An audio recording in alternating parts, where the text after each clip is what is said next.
Hoş geldiniz. Dünya toplumlarında son 10 yılda büyük bir ivmeyle arttığını gördüğümüz depresyon durumu üzerine bir farkındalık kazanalım istedim. Sizler için depresyonun gerçekleşme çeşitlerini iki ana başlığa ayırdım. Bunları sırasıyla işlerken bir yandan da naçizane çözüm önerilerim olacak. Introdan sonra birlikteyiz.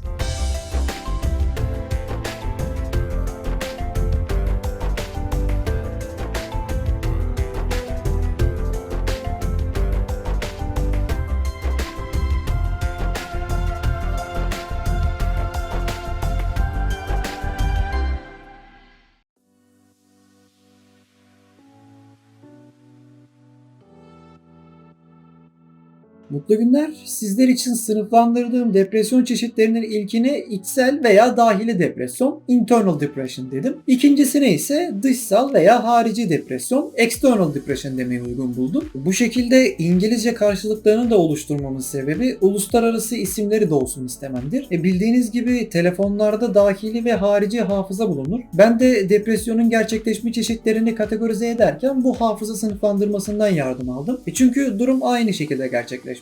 İlk olarak içsel depresyonu açıklayalım. Bu kategorideki bir depresyon bilinç dışından gelen temel içgüdü kaynaklıdır. Yani yeme, içme, barınma, üreme gibi temel ihtiyaçlar darboğazı olduğunda açığa çıkan türde bir depresyondur ve vücudun doğal savunma sistemidir. Buna dahili dememin sebebi de buydu. Bizim genetik kodumuzda bulunan bir stres ve huzursuzluk tepkisinin temel ihtiyaçlarımızdaki eksiklikler durumunda açığa çıkmasıdır. İşsizliğin yarattığı depresyon sürüye faydalı olamama ve sürüden atılma veya elimizdeki kaynakların zamanla azalabileceği gerçeğinden ötürü tetiklenirken vücudumuzun yaşattığı bir doğal huzursuzluk sürecidir. Beynin bedeni harekete geçirmesi için suçluluk duygusu hissettirmesi anormal bir durum olmadığı için bu tip içsel depresyona sahip kişilerin düşündükleri hata, hissettikleri huzursuzluktan ve tükenmişlikten kurtulmak adına çözüm için doğrudan depresyonu baskılamaya çalışmak ve onu çözmeye kafayı yormaktır. Bu yanlıştır çünkü vücut sizi hayatta tutmak için doğal bir süreç olarak bu semptomları yaşatıyor ve doğal bir hayatta kalma tepkisi adına tetiklenen semptomları baskılamaya çalışmak saçma bir hamle olacaktır. Gerçekten amacımız bu tarz temel ihtiyaçlarımızdaki eksikliklerden kaynaklı oluşan bir depresyonu çözmek ise vücudun savunma tepkisini bastırmak yerine altta yatan problemi çözmeliyiz. Çünkü esas depresyonun çıkış kaynağı budur. İşsizlikten veya başarısızlıktan kaynaklanan bir depresyon varsa öncelikle yeterince karşılanmamış olan içgüdüleri doyurmak adına bu sorunlara çözüm bulunmalıdır. Eğer bunu yaparsak vücut zaten ilgili konularda daha fazla bir eksiklik hissetmez ve uzun vadede birikerek bunu bir depresyon tetikleme yoluna götürmez. Bu yüzden sahip olduğunuz depresyon yeterince karşılanmayan temel ihtiyaçlarınızın yetersizliği kaynaklı olan içsel dahili depresyon ise depresyonu değil hayatınızdaki yolunda gitmeyen faktörleri çözmeye çalışın derim. Bunu başarırsanız vücut zaten depresyonu çözecektir. Çünkü artık o konularda bir eksiklik hissetmiyordur ve içsel olarak bir tetikleme yaratmasına gerek kalmaz. Bu yüzden içeriden kaynaklanan bir sorunu yine sorunun kaynağını giderek içeriden çözmeye çalışmalıyız.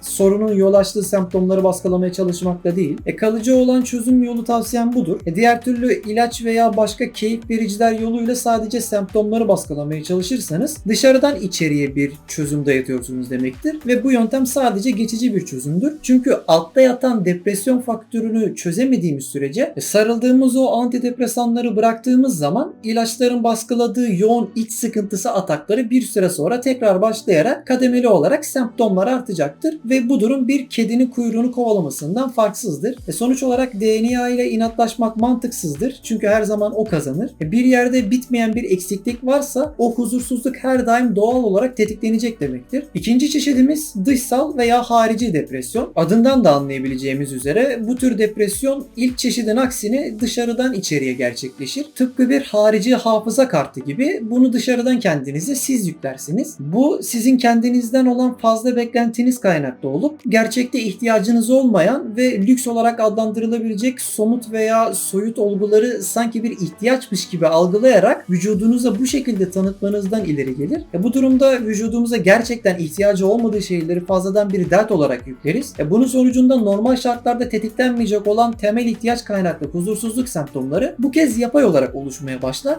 ve zamanla tahammül barını doldurarak depresyona dönüşür. Çünkü artık biz ona ihtiyaç kıstasını farklı bir seviye olarak tanıtmış ve onu gereksiz bir stresin altına sokmuşuzdur. Bu durumun yaşanmasının esas nedeni bireyin kendisini gereksiz yere sahip olduklarıyla ve olmadıklarıyla birlikte eksik hissetmesidir. Örneğin birkaç holding dizisi izleyip zenginlere özenip kendisini model gibi görmek isteyerek başkaları ile fiziksel görünüş ve maddi anlamda saçma bir rekabete sokmaya çalışması ve bu yolda koymuş olduğu çok yüksek hedef gerçekleşir gibi olmadığı vakit zamanla bu başarısızlık yersiz bir depresyonu doğurabilir. Çünkü artık beynine çok gereksiz bir başarı kıstası tanıtmıştır. Birinci kategorideki içsel depresyona sahip insanların yüzleşmeleri gereken gerçek birer dertleri varken ikinci kategorideki dışsal depresyonun mağdurları olmayan şeyleri dışarıdan kendilerine dert edinirler. Sonuç olarak bir yanda sağlık problemleri, geçim derdi gibi ciddi sıkıntıların yarattığı bir tükenmişlik ve mücadele etmekten doğan yorulmuşluk ile gelen bir depresyon varken diğer yanda şişirme hayallere ulaşamamanın verdiği bir kronikleşen moral bozukluğunun yarattığı depresyon vardır. Bu durumu özetleyen çok güzel de bir söz var.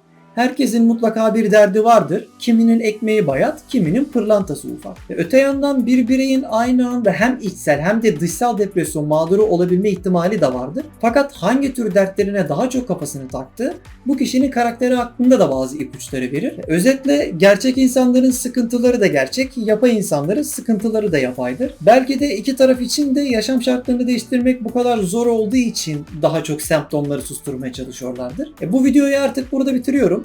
Bu konu hakkında anlatmam gereken her şeyi anlattım sanıyorum.